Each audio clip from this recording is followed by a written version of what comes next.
Ховд аймгийн хэмжээгээр хөгжлийн бэрхшээлтэй 360 орчим хүүхэд байдаг гэхээс судалгаа бий. Тэр дундаа тархины саажилт онцтой 58 хүүхэд байдаг байна.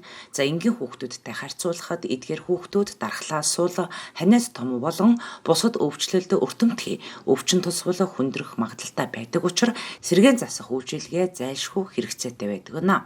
За тиймээс аймгийн хөгжлийн бэрхшээлтэй хүний хөгжлийн төвөөс аймгийн засаг даргын тамгын газрын дэмжлэгтэйгээр 5 хоногийн сэргээн засах зуны сувиллыг баг голын хөвөнд ажиллуулж тэгээс 6 насны 25 хүүхдийг хамруулад байна.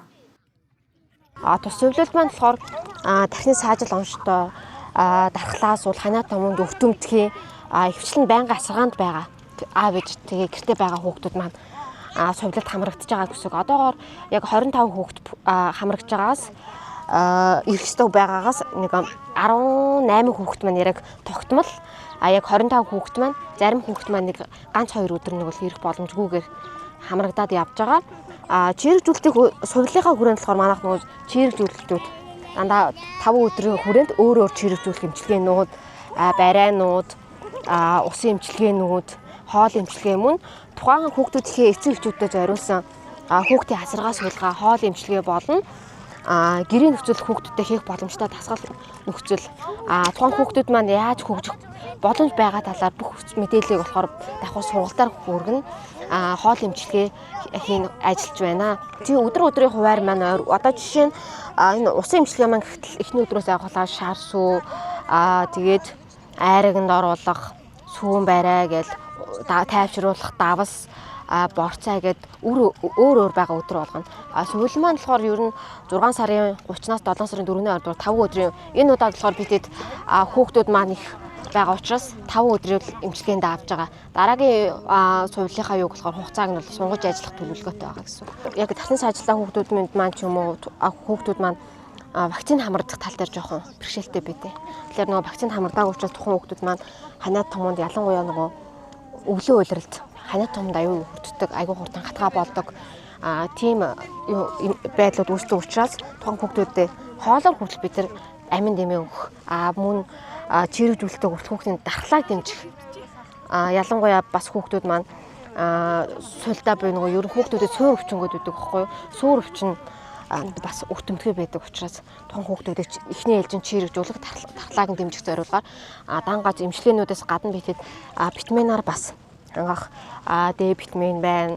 Тус багталтай хүүхдүүдэд төмөрийн бэлтгэл бусад нөгөө Б-ийн төрлөөр баялаг витаминуудаар нэмэлт эмийн бүтээгдэхүүн өгж байгаас гадна хоол маань хүртэл дана Б-ийн төрлөөр баялаг хоол хүнс хүүхдүүдэд өгж байгаа гэсэн үг. Манайх 5 өдрийн хүрээнд 5 өөр барайнууд хийж байгаа. Сүүлний тосоор барих, айрагны тосоор барих, шар тосоор барих, сүүн барай гэд хамгийн сүүлийн өдөр болохоор буюу маргааштай бид зүгээр энгийн хүүхдүүдийн чийгшүүлэх, арсын чийгшүүлэх, арсны ашиглагын талаар сургалтын оронгоо яаж арсны хүүхдэд хэрэглэх тосоо хүртэл зөв сонгож хэрэглэхөө талаар мэдээлэл өгж чийгшүүлэх тосын барайгаа ол маргааш болно гэсэн үг. Эцэг эхчүүд маань одоо сэтгэл өндөртэй байна. Дараа жил бас зохион байгуулалт хамрагдана гэсэн.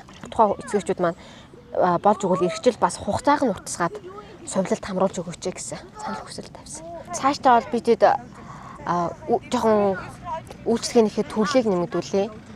Чанарыг сайжруулад үйлчлэх хүмүүсийнхээ одоо жишээ нь төвийн үйлчлэх хүмүүсийнхээ тоог нэмэгдүүлээд болж өгвөл бас төсвийг нэмэгдүүлээд илүү өргөжүүлээд ажиллуулад хугацаагаа сунгаад ажиллуулад өгвөл бас хүүхдүүдэд бүрдүүн агц нь илүү их сайн байх болно гэж бодож байна.